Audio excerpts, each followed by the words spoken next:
How's it going, you guys? Welcome back to another most amazing top 10 video. You guys came back and I loved it. So this is where I take top 10 ideas and compile them into a top 10 list for you guys to enjoy. Today I'm going to be talking about the top 10 people with the highest IQs. But first, let me ask you guys, what is your favorite school subject? So in relation to this topic, I challenge you guys to find out what your IQ is right now or after you watch this top 10 video. So in the link down below, you guys can click and it's going to send you to an IQ test. Take the test and tell me what your scores are. And if you guys wait until the end of the video, I will reveal what my IQ is, and a lot of you guys might be surprised. Okay, so getting right into it, starting this list off at number 10. So first we're talking about Stephen Hawking. He is a theoretical physicist, cosmologist, author, and the director of research at the Center for Theoretical Cosmology. Many people don't know this, but at the age of 9 years old, his grades were ranked amongst the worst in his class. No! With a little bit more effort, he brought those grades up to about an average. When it came time to applying to college, the only way that Stephen Hawking was able to go to Oxford University was on a full scholarship. So when he had to write the scholarship exams, he aced them, getting a nearly perfect score. All of a sudden, he just became a genius. Stephen Hawking is best known for his involvement with his discoveries in the field of theoretical physics, which included the development of the Big Bang Theory. Despite being diagnosed with amyotrophic lateral sclerosis, better known as ALS to us, which left him completely paralyzed, his brain recorded an IQ of 154, which took the world by surprise. Regardless of his diagnosis from his doctors, Hawking lived a full and very productive life. This is all with the help of science and modern medicine. Albert Einstein secures himself in at number.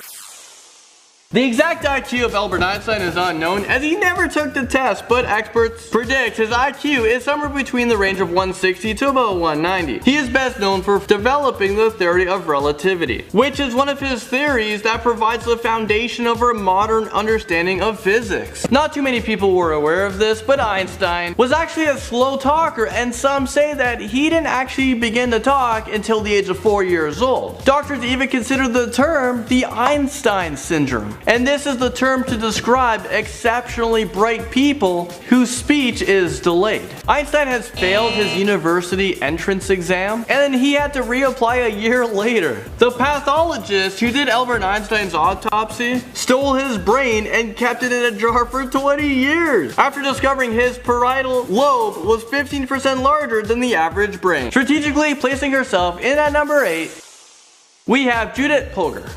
This woman right here. She's a 35-year-old Hungarian chess grandmaster. What is that? And she's often considered as one of the strongest female chess players in history. She recorded an IQ of 170, and in 1991, at the age of 15 years old, she beat Bobby Fischer, which earned her the title of becoming the youngest grandmaster of chess. Her father raised her and her sisters as an experiment in education by attempting to prove that children could make exceptional achievements if trained from a very early age. I would have to say that this experiment was very successful, because look at it. So what if we all were trained at a very young age? We would all be Einsteins and then it would just be the norm. Earning himself in at the number 7 spot, I'm talking about Leonardo da Vinci. A lot of you guys probably heard of him. Like Einstein, we couldn't give an exact figure to what his IQ was, and it's for the simple reasons IQ tests didn't exist back then. However, experts have been able to assume that da Vinci's IQ was most likely in the range from about 180 to 190, which would make him among the highest IQs ever. Da Vinci never received any kind of formal education. He did, however, receive instructions at home in subjects such as reading, writing, and mathematics. Leonardo da Vinci was an incredible artist. He was an inventor, a scientist, a mathematician, an engineer, a writer, also a musician. I mean, whatever he put his smart mind to, he was able to accomplish. A little known fact about Leonardo da Vinci is he had dyslexia. And when he made notes of his invention, it was written all in reverse, which actually was a plus for him because it was hard for other people to look through his notes and try to steal his ideas. Richard Rosner and his IQ puts him in at number 6.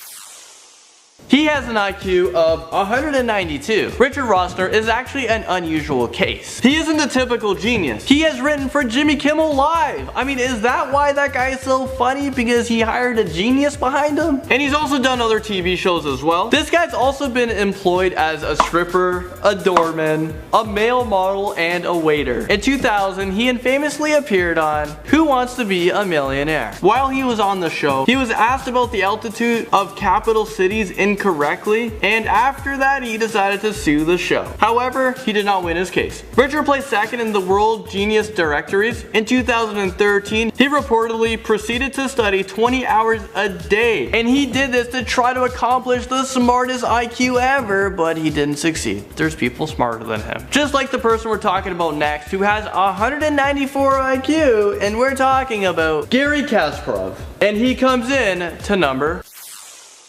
Garry Kasparov is Russia's chess grandmaster. He's considered to be the best male player to have ever played the game. He was ranked number 1 in the world 225 times. In 2003, he played against a chess computer that calculates 3 million moves per second. That match was a draw, and Garry pleased his fans with his ability to keep up with the computer. Kasparov was the youngest undisputed world chess champion, just at the age of 22 years old. He has a world record for the most number of consecutive victories and most number of chess Oscars. Besides from being a chess player, he was also a writer and also a political activist. Kim Un-young moves his way into number 4.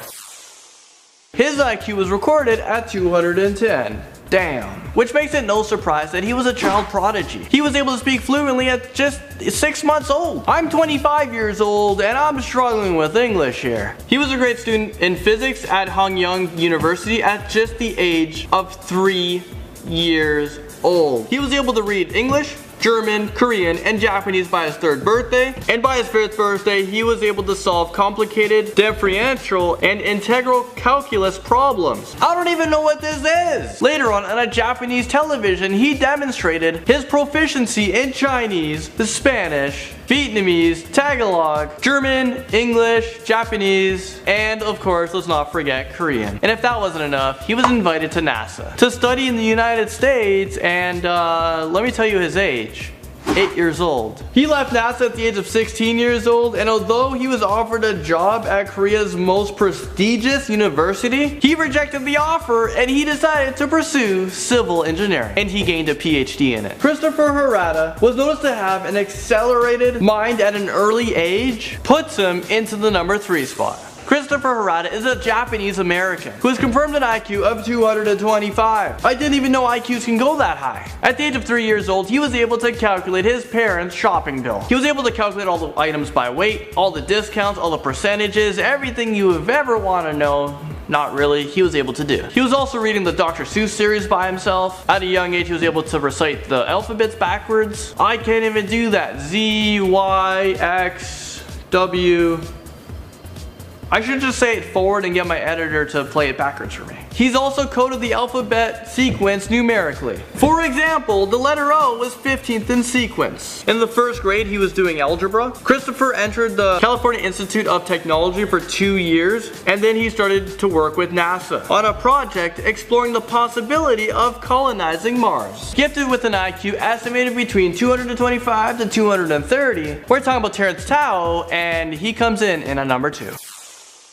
This prodigy first displayed his incredible intelligence at the age of 2 years old, when he was able to solve basic arithmetic questions on his own. When he was 9 years old, Teo began part-time studies in mathematics at Flinders University. By the time he was 16, he finished his science degree. He got his master's when he was 17 years old, and his PhD at Princeton University when he was 20. Teo has pages of awards. He also has a lot of prizes and medals to his name. The most prestigious award being the Fields Medal, which is the mathematics equivalent to the Nobel Prize. Well, he received it back in 2006. People actually refer to this guy as the Mozart of math. Finally, in at the number 1 spot with the top 10 people with the highest IQs, I'm talking about William James Sidis. He's another individual whose exact IQ is unknown. He's just too smart, we couldn't calculate it. Experts have said his IQ is somewhere, and it's a pretty big range, but it's about 250 to 300. He could be the only guy in the world to have 300 IQ. So he, officially or unofficially I guess, has the highest IQ in recorded history. At the age of 2 years old, William could read English, and at 4 years old, he was typing original literature. At the age of 5 years old, he devised a formula where he could name the day of the week for any given historical day. He registered at Harvard University at the age of 12 years old, which made him at that time the youngest person to have ever enrolled at Harvard University. He graduated cum laude, which means honors, before he was 16 years old. He didn't just excel in mathematics. He can also speak fluent in many languages. I'm talking about French, German, Russian, Latin, Turkish, and many more. Whatever languages he wants to learn, he's just gonna go read a book and then tomorrow he's mastered it. It's really sad to say, but the smartest guy in the world ever recorded in history, he passed away at the age of 46 years old. And this is due to cerebral hemorrhage. So there you guys have it. That was the top 10 people with the highest IQs ever. Let me know if I missed anyone, or who did you guys think was the highest IQ? And also don't forget to click the link down below. It's gonna take you to an IQ test. Do the test. It may be hard, it may be easy for some of you guys, you smart guys out there. Tell me your IQs in the comment section below, or tell me what you guys think your IQ is. And it's time to reveal my IQ. So I did the test and my IQ was 117. So my IQ is superior intelligence, but I doubt it. Well anyways guys, thank you so much for watching. I'll see you guys next Friday. So let me know what you guys think of this video. If you guys like it, don't forget to subscribe, give me a thumbs up, like this video. I make videos every single Fridays and I'm potentially gonna add on a day. Let me know what you guys think about that, but that's it for me. I've done my fair share of talking. I gotta go. Okay, bye.